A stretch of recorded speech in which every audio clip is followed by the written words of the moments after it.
दोस्तों period date से पहले अगर आपके फिजिकल रिलेशन बन जाते हैं तो उसमें क्या प्रेगनेंसी होगी या नहीं, ये आपके डाउट्स बहुत ज्यादा हैं और बहुत सारे सवाल आपके इससे रिलेटेड है। तो देखिए, अगर किसी का भी पीरियड डेट से पहले रिलेशन बनता है और वो भी 8 दिन के बीच में बनता है तो इसमें प्रेगनेंसी के कोई चांसेस नहीं होते, क्योंकि ये फर्टाइल फेज नहीं है। फर्टाइल फेज का मतलब जिस समय एग रिलीज होता है ओवरी से गर्भाशय में, और साथ ही साथ जो स्पर्म अंदर जाते हैं तो उनका जो मिलन होता है वो लगभग पीरियड डेट से 14 दिन पहले होता है। तो अगर आपका पीरियड डेट से 8 दिन पहले के बीच में किसी भी दिन रिलेशन बनता है तो उसमें प्रेगनेंसी के कोई चांसेस नहीं होते। अब ऐसे में आप लोग मुझे लिखते हैं कि पीरियड स्टार्ट होने से 2 दिन पहले में मिला तो क्या प्रेगनेंसी होगी, तो वही मैंने अभी बताया कि नहीं होगी। पीरियड स्टार्ट होने से 3 दिन पहले या पीरियड स्टार्ट होने वाले दिन आपका कॉन्टेक्ट हो गया, नेक्स्ट डे पीरियड हो गया, तो क्या प्रेगनेंसी होगी, तो भी नहीं होगी। तो इस तरीके से इसको आप समझिए कि पीरियड स्टार्ट होने से 8 दिन पहले तक के किसी भी दिन बीच में अगर आपका कॉन्टेक्ट होता है तो उसमें प्रेगनेंसी नहीं होती। अब इसमें नेक्स्ट सिचुएशन आपकी ये भी हो सकती है कि पीरियड डेट से 8 दिन पहले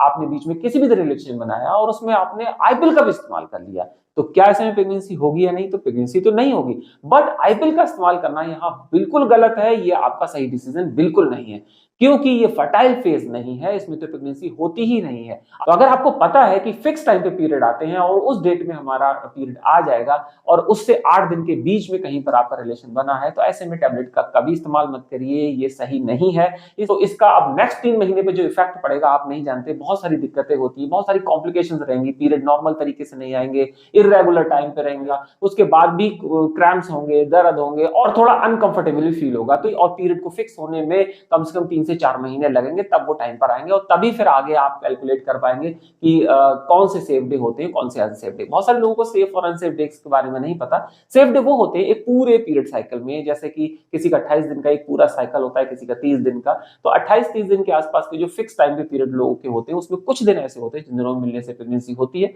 और कुछ दिनों में मिलने से प्रेगनेंसी नहीं होती। इसके बारे में आपको बहुत सारे सवाल रहते हैं कि कब हम मिले तो प्रेगनेंसी होगी, कब नहीं, तो इसके बारे में कमेंट तो आप कर ही सकते हैं। साथ ही साथ आपने डायरेक्ट कॉलिंग का भी ऑप्शन पूछा था कि हम किस तरीके से बात कर सकते हैं, तो पेड कॉलिंग ऑप्शन है आपके लिए कॉल मी 4 का, आप उसके थ्रू मुझे डायरेक्ट कॉल करके अपने डाउट्स क्लियर कर सकते हैं। तो इस कंसर्न में जो फर्टाइल फेज होता है एक पूरे पीरियड साइकिल में, जिन दिनों में मिलने से प्रेगनेंसी हो सकती है, तो उसके आसपास अगर आपका मिलना हो रहा है तो फिर वहां पर आईपीएल की जरूरत होती है। बट अगर आप सेफ डे में मिल रहे हैं जिन दिनों में मिलने से प्रेगनेंसी होती ही नहीं है, तो उन दिनों में आईपीएल के कंज्यूम करने का कोई मतलब नहीं है। तो इसकी करेक्ट जानकारी रखिए जिससे कि आप भी स्वस्थ रहें और पार्टनर भी स्वस्थ रहे। तो पहले इसके अलावा भी अगर आपके कोई डाउट्स रह जाते हैं तो सेफ और अनसेफ डे की वीडियोस की लिस्ट का लिंक मैं नीचे डिस्क्रिप्शन में दे दूंगा, जिससे कि आप एक करेक्ट जानकारी वहां से लें और ये समझ पाए कि कौन से सेफ डे होते हैं, कौन से अनसेफ डे। साथ ही साथ आईपीएल किन दिनों में ली जा सकती है और उसको लेने से क्या क्या कॉम्प्लिकेशंस होती हैं, या अगर किसी ने आईपीएल ले ली है तो नेक्स्ट पीरियड अब कब आएगा, इससे जुड़े हुए आपके बहुत सारे सवाल रहते हैं। उन सारे सवालों के जवाब आपको आईपीएल वाले सेक्शन में मिल जाएंगे। उन वीडियोस की लिस्ट का लिंक भी मैं नीचे डिस्क्रिप्शन बॉक्स में दे दूंगा, जिससे कि आपके डाउट्स क्लियर हो जाए।